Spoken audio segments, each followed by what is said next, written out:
Hiya, welcome to the gallery section filter tutorial guide. So in this guide, I'm going to show you how to set up the filtering for gallery sections.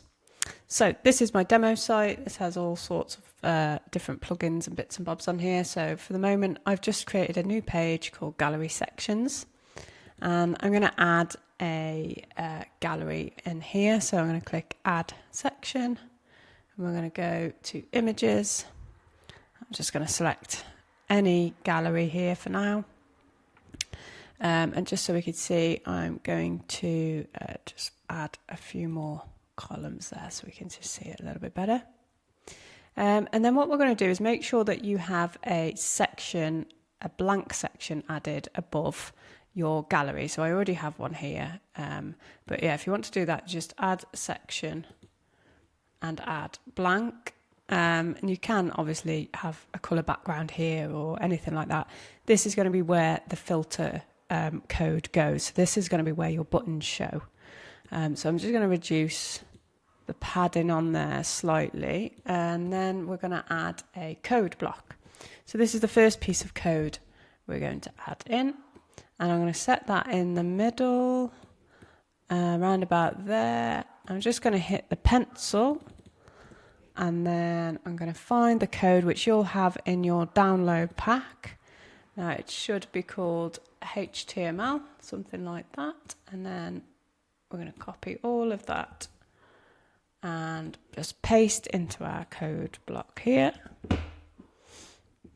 and then you'll see these buttons appear. Now in this code you can change the titles of your filters. You can add new ones, you can take away, it's really customizable. So basically the first section here where you can see the button separators, so you've got button at the top and button at the bottom, that's basically each button. So the first one is all, so that one needs to stay there because that will reset when anybody selects all. So I do recommend you leave that on there, which is just better for accessibility. And then here you'll see the main buttons. So where it has data filter, this is the actual word that you're going to be adding into the image to make sure that they correlate. So this is important that it's always lowercase. So let's say, for example, you're a photographer and you take pictures of landscapes. So we'll just change that to landscapes. So in the back end, if you were to add landscapes into one of your images, which I'll show you shortly, this one will correlate to that particular image.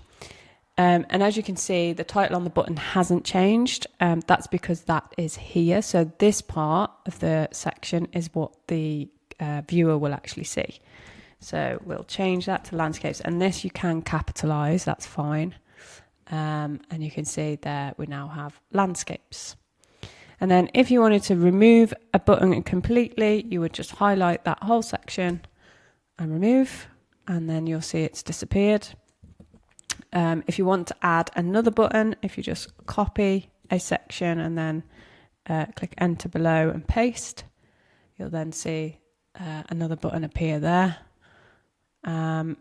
So yeah, that's hopefully pretty straightforward. You shouldn't need to do anything too difficult there. This is basically adding your own filters whatever is fit for you. I mean, you might only need a couple, you might need sort of 10, 15, it's totally up to you. So that's the main HTML code, and at the moment it doesn't look that pretty because we haven't added any styling to it yet. So we're going to just leave that there for now. I'm going to hit save and exit. Then what we're going to do is add in the JavaScript. Now that is basically going to make this work, basically. So we need to tell the code to, when somebody selects one of these, only certain images appear for that particular filter. So we're going to go to custom code, and we're going to go code injection. And we're going to go down to the footer. And I have some other bits of code in here. So I'm just going to move those out of the way. And then we're going to find the Java code, which is in your pack. and it should say add to footer code above, so you should see that. And we're going to copy this. It's a fairly big piece of code. What this does is it covers the 3 main gallery styles as well. So it's the simple grid, the strips, and the masonry, which is why it's a fairly big code, because it covers all of those stylings. Okay, and we're going to paste that in there in the footer, and we're going to hit save. Okay, now in theory this should start working, but we still need to add some more code. We need to add the styling. So finally we go back down to custom code, CSS, and you can see some more of my bits and bobs there. So we'll just then go and find the CSS code and copy this.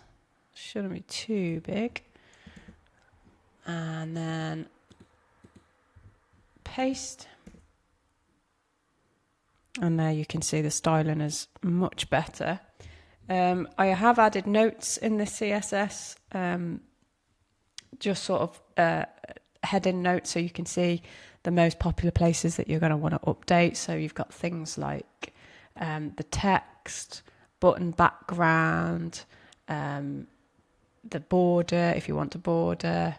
You can also change the hover color, which is here. So yeah, you can have a play about that.